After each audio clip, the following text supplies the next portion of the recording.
Hi, everyone. How's it going? Are we ready to talk about Eat, Pray, Post and the joys of travel and food? That's right. All right. Yeah, make it sound like there's more people in here. I am Rita Vinnick, your moderator for today. I'll tell you a little bit more about myself in a few minutes after we introduce our illustrious panel here. Let's start with Sarah and work our way towards me, and we'll go from there. Hi. Sorry, Sarah. Am I supposed to talk about myself? Yeah, sorry. Panelists, introduce yourselves, give a little bit of context as to what you do. Don't give any stats because I'll cover that part. Okay, because they're right there. My name is Sarah Gim. I go by The Delicious, mostly on Instagram. I started as a food blogger in 2005, so a long-ass time ago. And that's all I do all day long is food. Awesome. Hi, my name is Tinger Shea. I am also a travel and food blogger. My Instagram account is Dash of Ting. It's my dash of advice for food and travel. I also am an entrepreneur. I have a consultancy called Dash of Media where I work with brands and influencers and help them collaborate with each other. Hi, I'm Christy Hang. I am a journalist by trade.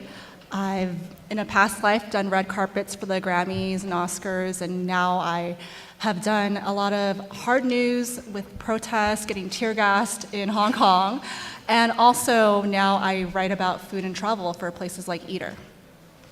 My name is Josh Zimmerman. I am a manager of YouTubers as well as a new endeavor called Creator Coach, which is the first ever life coach for creators specializing in burnout, but I dabble sort of in both worlds. Thank you for the lovely introductions, guys.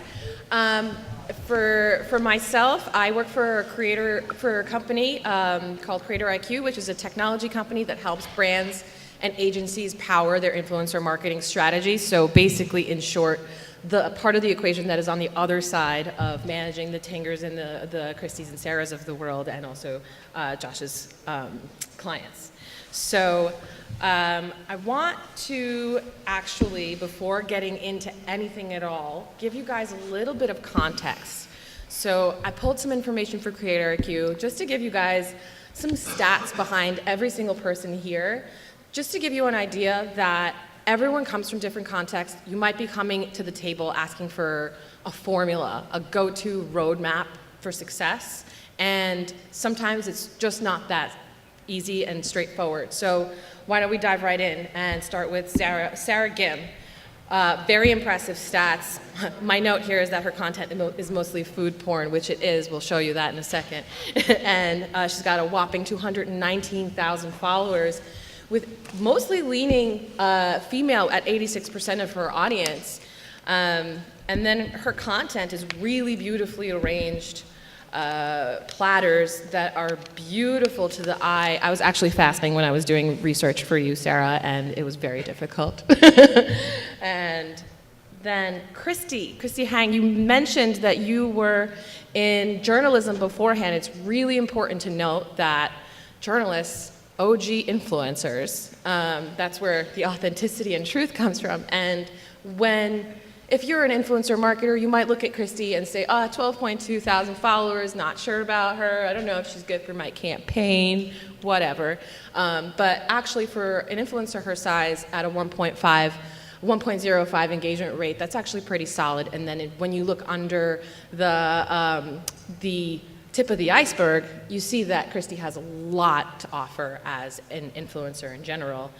And her content, unlike Sarah's, is also food, but a bit more in-action content, less focused on the visual, more focused on authenticity and showing you that here Christy is, she's actually consuming all this stuff that she's talking about and she's reviewing it, and this is like seeing her in action. And then our friend Josh. So Josh, he actually helps influencers in their creator burnout and kind of manages their brand deals. So when we look at Josh's whopping 196 followers, Immediately. Everybody go see? follow me, right? Everyone click follow right now. So basically, the point is that you can't see at first glance, even with the stats, even if you have benchmark data, even if you know, boom, boom, boom, this is what has happened and worked in the past.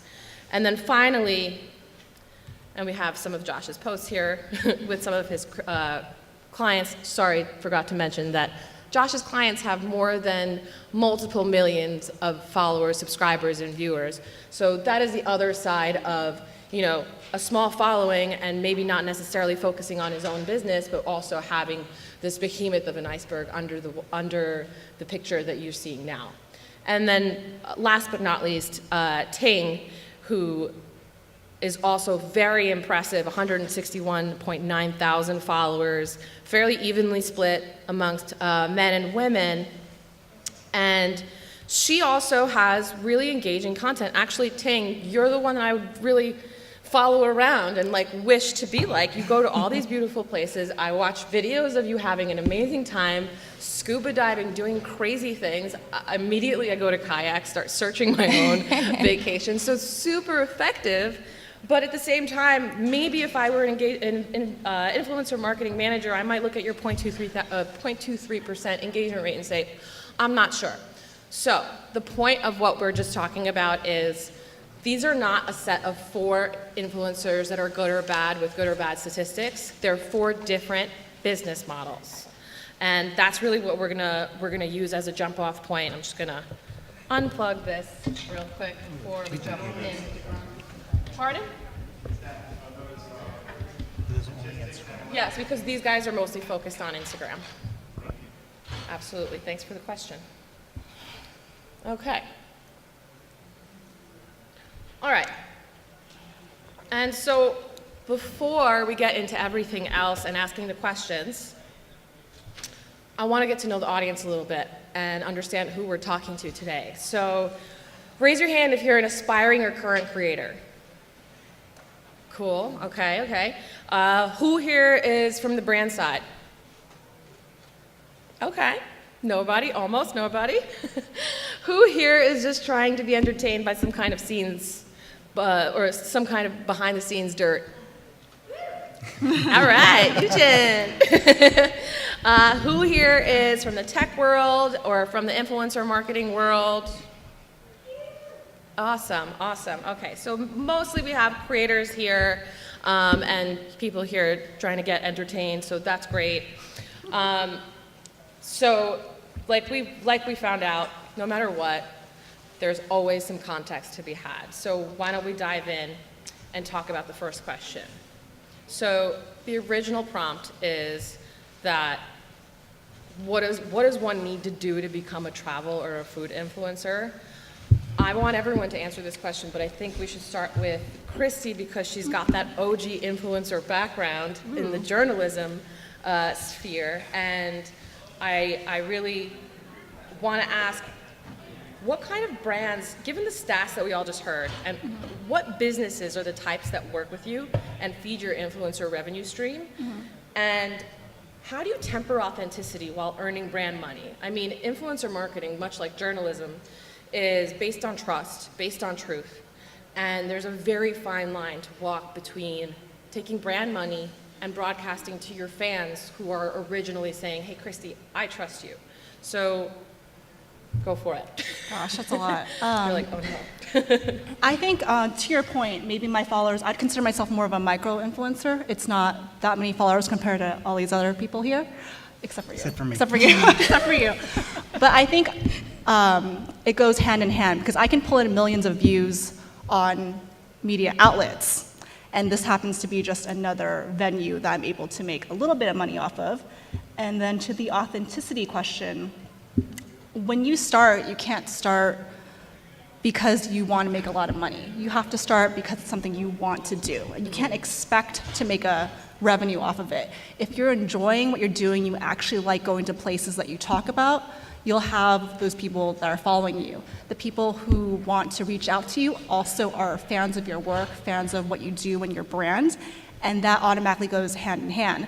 I write for Eater, I tell people where they should go, and I give them advice, and that is also seen on my Instagram account as well.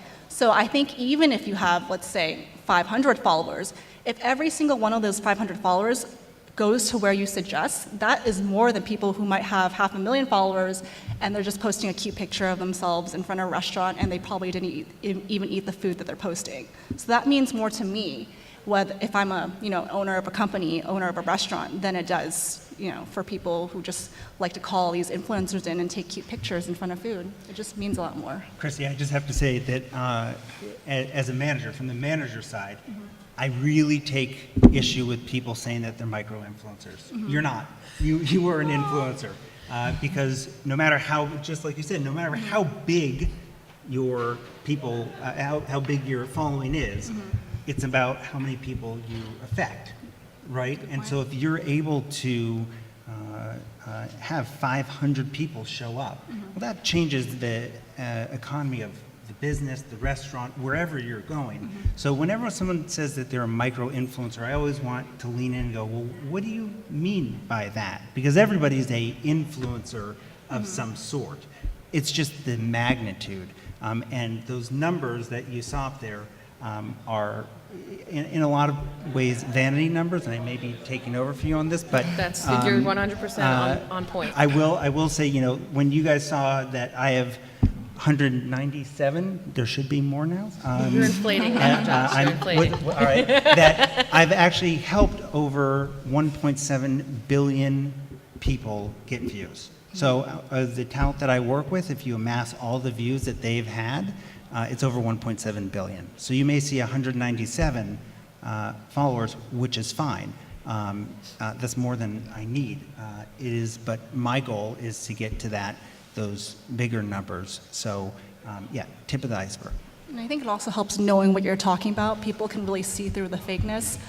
12.1, even when I was at 10, I was invited to be on Anthony Bourdain's show. So if you know what you're talking about, you're not faking all this trying to get likes, it matters more to the audience than having all these statistics and numbers, in my opinion, personally. That's good to hear. Ting, Sarah.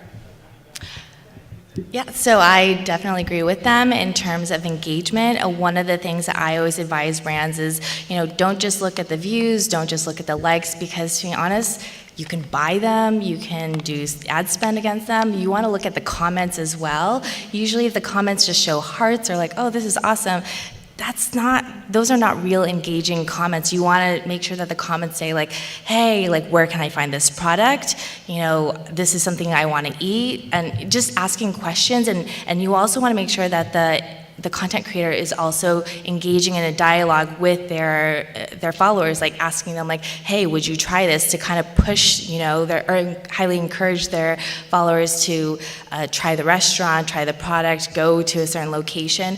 All of those things provide a lot of value when brands are looking at it. So don't just look at like the percentage engagement, but you also want to look at like what the engagement is about. And in addition, when you're looking at the overall engagement, it's great because you can see the overall picture, but you also want to see what the last 10 posts were like, the last 30 posts were like, because engagement can fluctuate from season to season. If the content creator is posting more frequently or less frequently, that can make a huge difference. If there's specific trending topics that seem to be taking off, that's relevant for their followers, that can also increase the engagement. So I also highly recommend looking at least the last 5 or the last 10 posts to see has the engagement grown, because that can also make a big difference.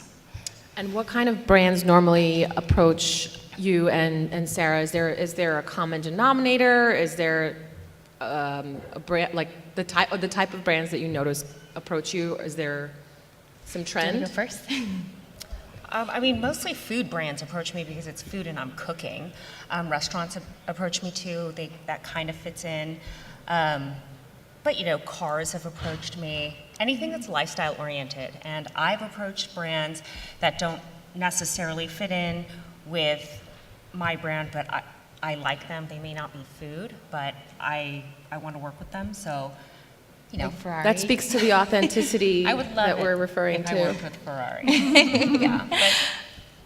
Yeah, and then for me, because I focus on like travel, so I'm providing tips on my page on like where to travel, and then also I highly skew towards healthier regional foods, because a lot of people, they want to lose weight or they want to eat healthy, but they don't want to eat salads because salads are boring. So I'm providing tips on. disagree.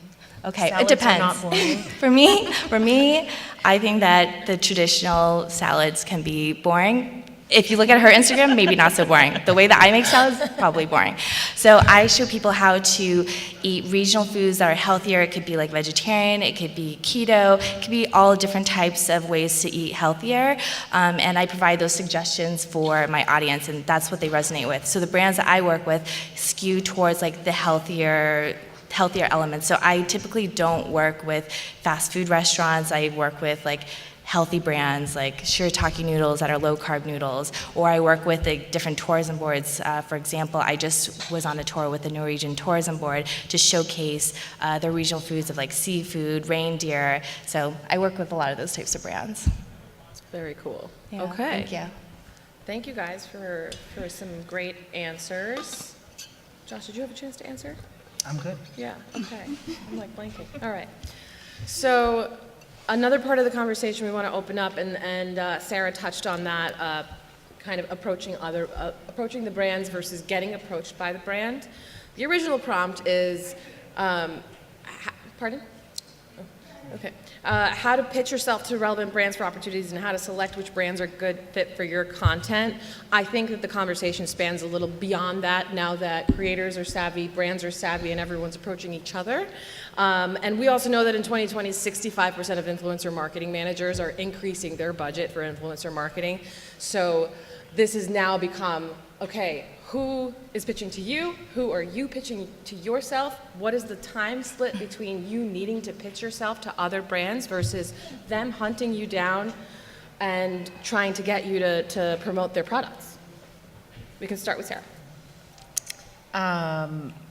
You mean, you want to know literally who's pitching or how to I do want to know it? how your time is split between whether you're pitching yourself more than they're pitching you. And I would say that's 50-50, but it didn't start that way. Obviously, it starts with you having to go out and send a DM to somebody or send an email or, I mean, not make a phone call, who calls, but, you know, it starts that way, but eventually you get to a point where, you know, they're reaching out to you, so. how did you get on their radar? What is that point? I don't know. What do you guys think? I mean, how, like, just, it just happens, so. I mean, yeah, there's a common denominator, right? So as a manager and having, you know, the Food Ranger and a lot of different creators that look to me and different brands, one of the biggest, and a lot of people reaching out asking, how do I get started, is they always default to giving stuff away for free. Don't do that. You are worth something. So a lot of people will say, hey, I'll post this if you let me fly here or do that. Personally, that doesn't bring enough value to your brand and your IP. And you're setting yourself at a extremely low market level that you're not going to be able to raise if that brand comes back to you. So when you are reaching out to different airlines, which don't because they just want to give you free tickets, but hey, that's fine. I agree. Right? Yeah. For the most part. Right. Or whatever brand it's going to be, you have to go in there with some confidence and say, hey, this is what I can bring you. And if they don't like it, you move on. And then you can circle back to them, but make sure to make a connection with them. It's not just because they turn you down doesn't mean they don't like you. And you also have to convince them and tell them why you are worth it.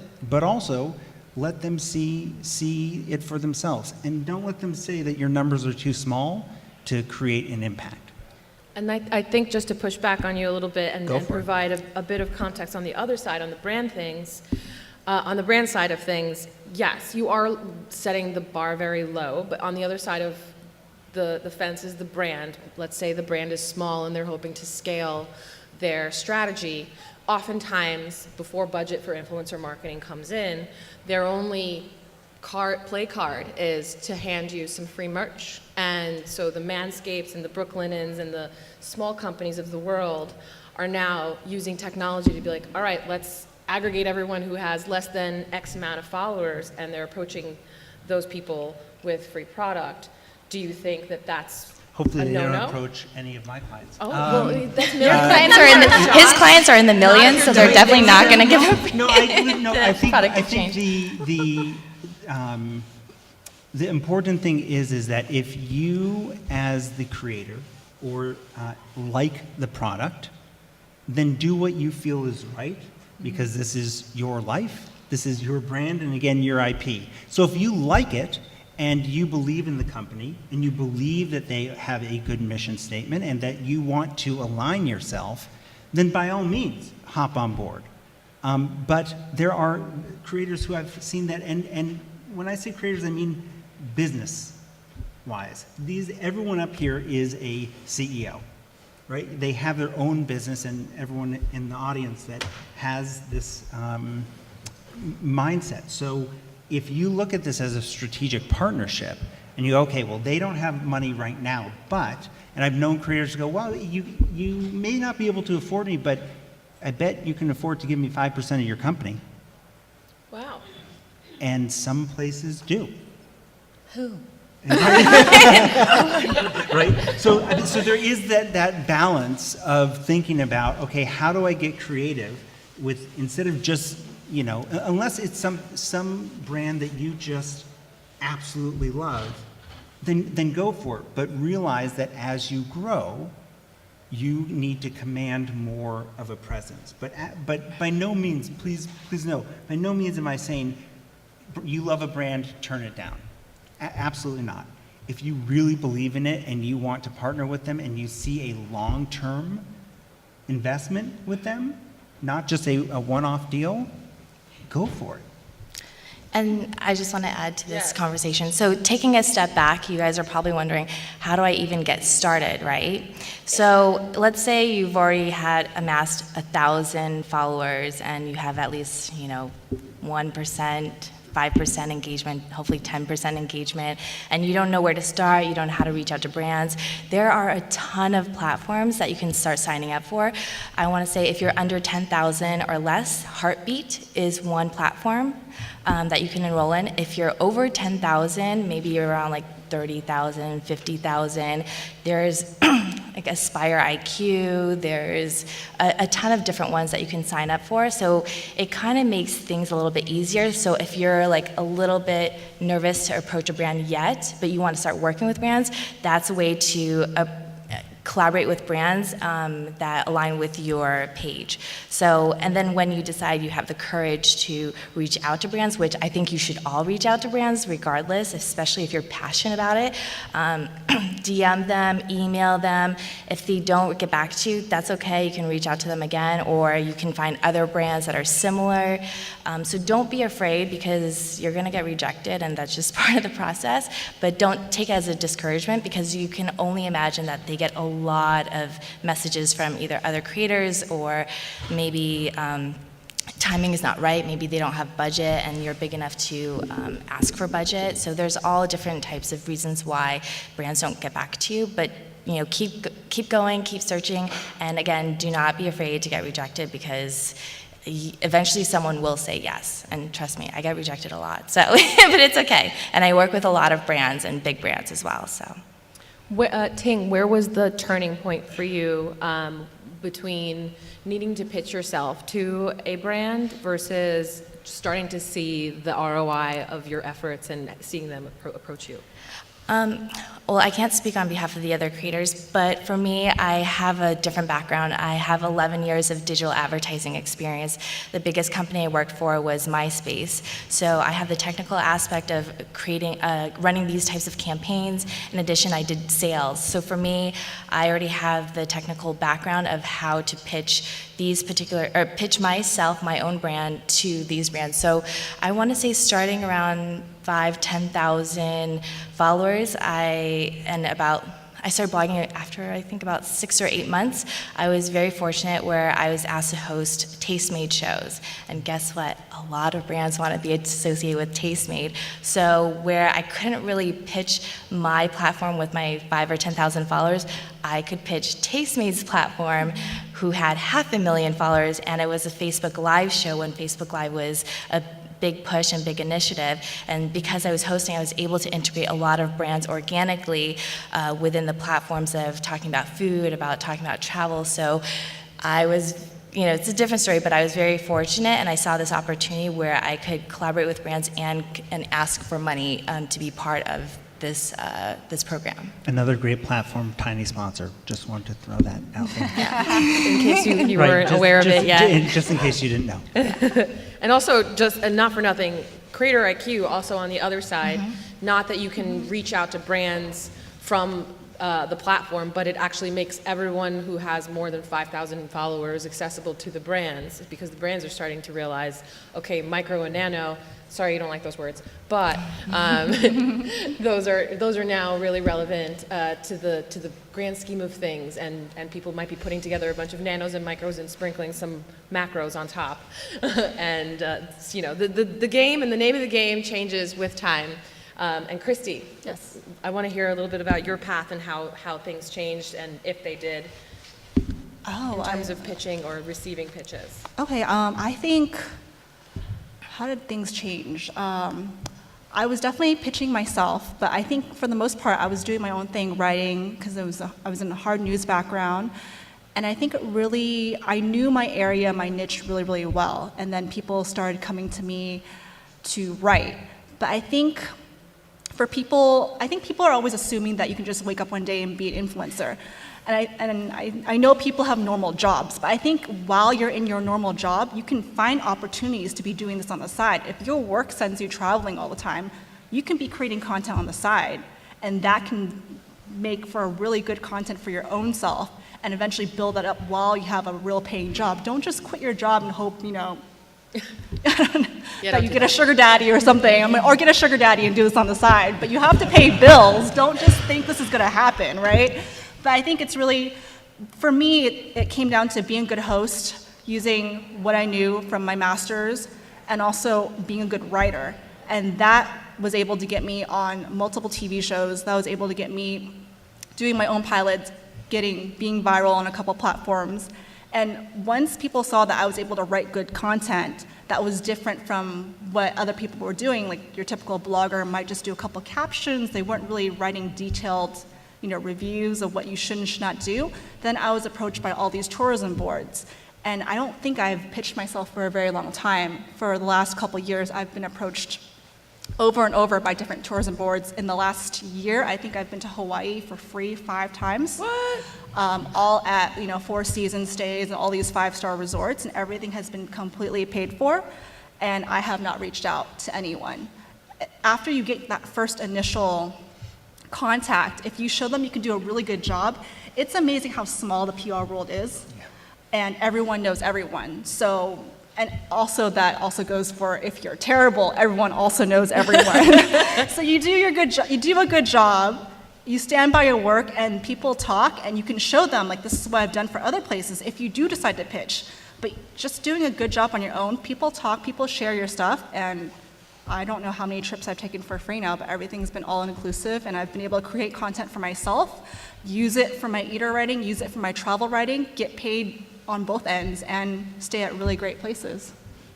Well, I'm taking notes. Also, the sugar daddy bit, just jotting it down.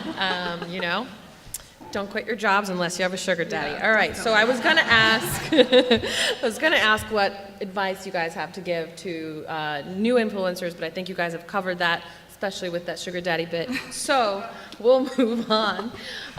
So I want to move on to my own personal boogeyman, which is the content creation itself, and also a very, very illustrious subject for our friend Josh over here, because he helps people battle creation fatigue and burnout, and the struggle is real, guys, and even more so for people who are super successful and consistent, like our panels. So creating content is based on your resources, and planning is normally a luxury for a ton of businesses. And so I want each of you to speak to the resources you have to create your content and how that's changed over time, and where you had to scrap it, fake it till you make it, if so. We can start with Josh this time, and you can pretend to be a creator or one of your clients. All you need is an iPhone or a Droid if you want. No one has a Droid. Does anyone sorry if that's all you need. An iMovie. That's it. That's the end of the conversation, guys. You can Done. go home. Yep. Nice to see everyone. It starts. Okay, so scrapping it is the answer. Yeah, you don't need anything more. You'd be surprised how many brand deals that I've done with creators where it's a phone, and part of the brand, the deal is shooting on your phone.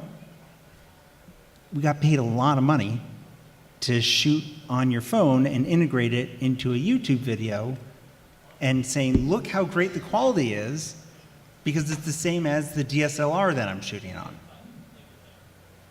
It's about, listen, it's really simple. It comes down to the why. Why are you making content? Why should anyone care? I know it sounds really harsh, but it is, nobody cares, okay? That's true. Nobody cares. If you think about why you're making something or why you're watching somebody, like any of these three ladies up here, it's because you feel something. Why am I watching this? Why do I keep clicking like? Why am I making a comment? It's because they have a very strong why, and that they've been able to harness that, and it resonates with a lot of people. That's all you need.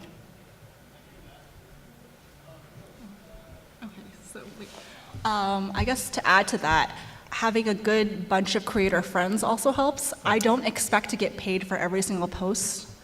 Sometimes I just go out and shoot for a day. I have a great friend, I call him my old man friend because he's 70, and we just have a great time together. He was the producer for Anderson Cooper, for Lisa Ling, and he loves going out. So we go out and shoot things all the time. Some of the stuff we end up putting online, some of the stuff we don't. I think when you don't think about the money and you think about why you do things and how fun it can be, that takes off a lot of pressure. And people who are watching your videos see the joy that you have when you're doing it, and that can't be faked. I don't care what a good actor you are. And they feel that because your brand is your personality. These people are falling in love with you because anyone can stand in the same place, take the same picture, do the same video. But what makes you different is why these people are coming back to you and taking your recommendations seriously. And just extending off from what these two had mentioned, is like knowing what your niche is, how you can be helpful for other people. Because like I mentioned last year, it's great if you look good, but that's very superficial and that doesn't last, because guess what? Someone's gonna look younger, bigger boobs, bigger butt, bigger everything, and and they're gonna move on to the next thing. So you have to ask yourself, and I ask myself with every single post, how does this provide value to my audience? And for me, when there are days when I'm like, oh, I don't want to post today, or I don't know what to post, I always think about the messages I get, like, hey, thank you so much for making this suggestion. I'm heading to Bali next year because of you, or hey, thank you so much for showing me like healthier ways to eat Mexican food that I didn't think about before, and I actually started losing weight from some of your suggestions. So for me, I think about those messages and I think about like, okay, why am I doing this? Because I genuinely love to help people, and this is my way of giving back to society, is to help them through my content. And so the more niche you can be with your content and the more helpful you can be with your content, that's going to make your audience more engaged with you and hopefully have them fall more and more in love with you and the content that you have to share with them. And sorry, before we go on to Sarah, I want to come back to Christy for a second, because you mentioned your friend who helps you create the content. Now, I have friends too who are creators, and they don't spend the full day with me. Are you having a transactional? Are you paying for your friends to help, or are you exchanging? Are you exchanging business favors? How does that work? Do you get That sounds scrappy really with that? dirty either way. What? Sounds really dirty either I'm way. sorry. Yeah, sounds terrible. daddy. Business favors. Air quotes. No, he's just like, you know what, I've paid for my houses, my kids are in college, I have nothing to worry about. I like spending time with you, I'm fascinated by LA, there's always something new to see, so let's go have coffee, let's sit down, write a pilot, let's go pitch this in front of different studios. So it's strictly very platonic, and it's That is not what I was suggesting. we have a great time, and he really enjoys the process of writing our ideas down and seeing it to fruition. So I think just That's the amazing. passion that he sees in me and the fun that we have together, it really helps. It doesn't seem like a job, and it's just a lot of fun. Awesome. And okay, great. And Sarah? I mean, we started going down the line. I mean, I think the thing about what you need to get started, the phone thing, it's really important. I think the phone makes you feel authentic, and you have it with you all the time. And part of being, especially starting content creation or food blogging or travel blogging, is that you've got to be doing it all the time. And I mean, I think that like leads to burnout in the Yeah. beginning. Yep. But when you are starting, or even in the middle, I mean, I'm sort of like, I've been doing it a long time, but I'm always taking pictures, always taking video. And the fact that it's on my phone, sometimes it's shaky, sometimes there's like bad words, it picks up like funny audio or whatever that I didn't want people to hear. I mean, that's just real life. And while Instagram, I think Instagram started very authentic for everybody, and then it went super polished, and everyone was posting gorgeous pictures of travel landscapes or food, perfectly lit food and stuff. And I think it's going back. Yeah. People don't want to see that anymore. People want But to Sarah, see your photos are absolutely stunning, and their arrangements. Are you doing that with an iPhone? Yeah, iPhone. I mean, I have Really? I That's have amazing. a DSLR. I don't want to carry that anymore around.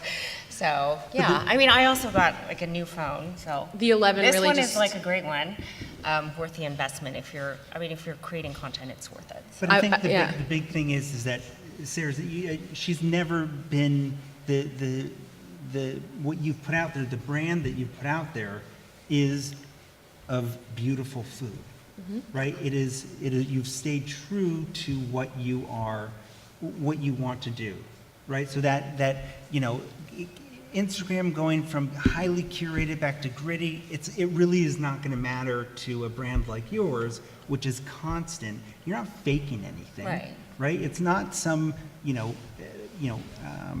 snapshot in time that that is never going to happen again, of a sunset on a beach, whatever it is, right? It's like there's a difference there, and so I just want to make that distinction that there's a huge difference between things going back to being gritty and that kind of thing versus highly beautiful curated content, and there's nothing wrong with that when it is done honestly.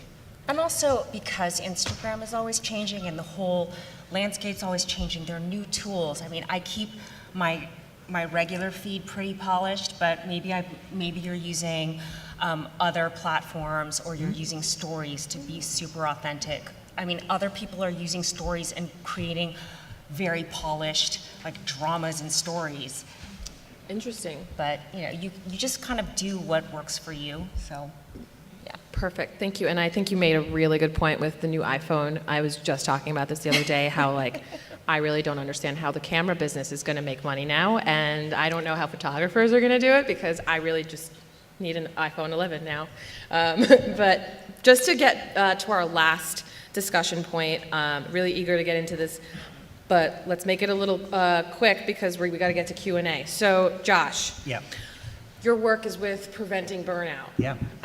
So first, I want to hear from you on your advice towards creators that are aspiring, that are kind of feeling that burnout. What do you do to really alleviate that, aside from hiring Josh? And then the creators on the panel, I want you guys to speak a little bit to that as well, and when you've experienced, if you've experienced burnout, and whether you feel you need a Josh Zimmerman.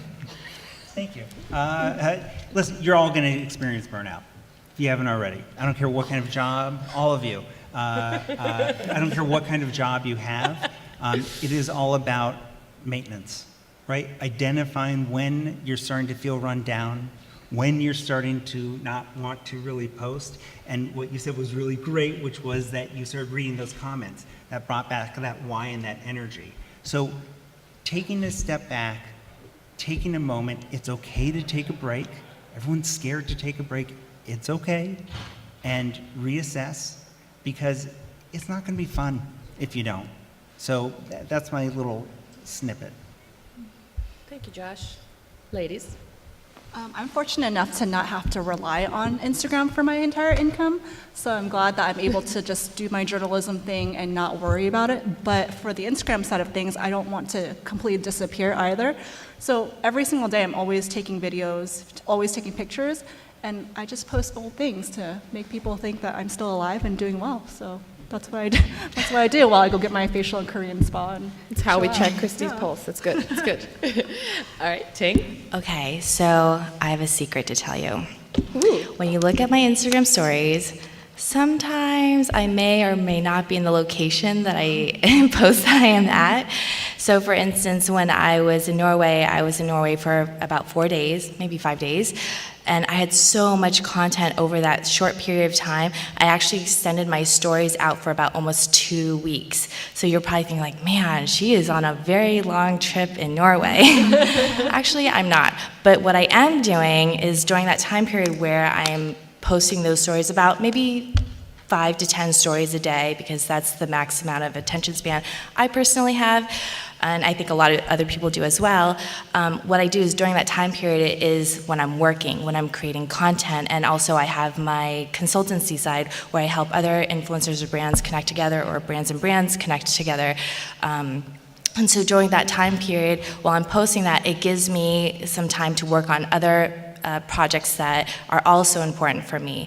So for me, that way I don't have to feel like I'm on all the time, because to be online as a content creator, your followers are expecting you to be online all the time. And if you're not going to be, maybe give them a heads up, because if you don't, sometimes they'll ask you like, hey, is everything okay? Like, you went MIA, should I call the cops? Like, what's going on? So that's like one of my ways of, alleviating some of the stress of always being on and live all the time on Instagram.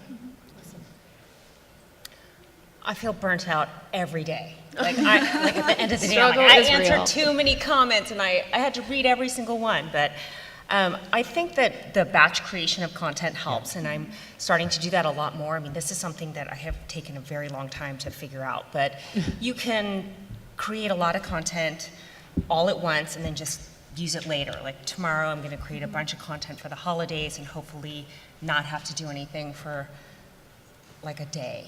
But, I think that what Josh was saying also, to take a step back, literally if you are creating content every single day, even taking one day off, totally away from, you cannot get away from your phone, so that's kind of not You can. realistic, but maybe not like looking at Instagram or looking at stuff, not answering your emails or whatever. It sounds like, oh yeah, you can totally take a day off. I've tried to take a day off, and the only way in the last 6 months that I took a day off was when I had to switch to a new phone, and they took my phone to transfer all the data, and I was like, oh my God, I don't have a phone, and that was 6 hours, and it was the Did you go worst. insane? It was terrible because I was awake. When you go to sleep, you're not obviously aware that you're not on your phone. But I was like, what do I do without anything in my hands? Sleep. So yeah. Yeah, it's good timing. We are going to Q&A now, so. So I have a travel TV series that airs nationally on PBS and in a dozen foreign countries, and we spend a lot of time in national parks. I spent 20 days in national parks in the last 27 days. And every single time we don't have access to the internet and my crew is with me, what do you suggest? I know you can do the batch, but then you get people that are making comments, and like you say, you're not answering back, and they're like, we haven't heard from you for 5 days. Why are you here? So what do you, any great suggestions for us? For when you don't have connection, no Wi-Fi, we're out of Wi-Fi connection. You let them know. Yeah. You're out of the office. Tell them days in advance, post I'm so excited that we're gonna be away for 5 days. Take a look at this content that we've put together as a look back reel while I'm gone. There's also platforms that you can schedule your posts as well. So you can schedule your other pictures or other videos that you've had in the past to post while you're going to be in a place with no internet. All that stuff, I just asked. Yeah. Listen, people really appreciate honesty, and I absolutely agree with batching and also saying, you know, you may think that someone's in, you know, Norway or Spain. That's great, no problem, right? But also being upfront and being like, hey, we have to go shoot this. Can't wait to hear what you guys think. People Yep. are going to get just hyped up and really excited. Yeah, because you must imagine, like, you care about your audience, and your audience is going to care about you. So that's why giving them a heads up is just letting them know that, like, you care enough to tell them, kind of like a family member. You're doing everything right. Thank you. Another question in the back? Yeah, the discussion about brand deals was very interesting, and I wonder at any level, whether it's early stage or at an established point, how you research when you receive a brand, first starting a conversation. I mean, you have to look at the brand, you know, if it's not Ferrari, if it's not all-clad, if it's not something instantly recognizable, you have to understand what they're about and whether it's the right fit, but also, are they good people, right? So what kind of research do you do? Good question. For me personally, I do a lot of research. I probably cyberstalk everybody. So some of the research, what you can do, whether they're big or small, is definitely go to the homepage of the brand. I would go to all the social media, see what they've been doing before, who they've collaborated with, what is their market strategy currently. Sometimes you can just do a Google search to see if they have a marketing plan for this particular year or next year. Another thing I do too is I look at what their competitors are doing, and you can ask them like, hey, I see that Carl's Jr. is doing this year, like McDonald's, are you doing this year? Why or why not? Another thing you can do too is look to see look within like their press or media on their website to see what's being covered, what's coming up. And also take a look to see what the CEO, CMO are saying on Twitter, because they can also give you insight as to what's coming. And so it's a lot of research beforehand, for me anyways, when I'm especially approaching brands, or even if they come to me, I look at all of those different aspects of the brand deal. I also find that if they're approaching someone like me, they're probably approaching people who do similar things to me. So I will also reach out to other influencer people that I know and see if, hey, have they talked to you? And sometimes you do find out some things that they've been terrible to work with in the past, or they do A, B, and C. So I think it's good just to talk and make some friends and see who they're following. And you can probably message them as well to see maybe there's some, stuff that you don't know about this company, and do more research that way as well. Everybody, managers, creators, everybody talks, right? So there are no secrets. There's things that we won't say up here, but reach out to your friends and do your due diligence, because when you marry yourself with a brand, even if it's just one post, that's out there forever. So make sure that you know that who you're going to be partnering with, you're going to be with the rest of their life and your life. So just it's scary, right? But really do your work. Look into it, because it's really important. All right, I think that's a wrap, guys. Thank you so, so much, panelists. You have Thank been you. lovely. Audience, you've also been very lovely. Thanks for coming, guys.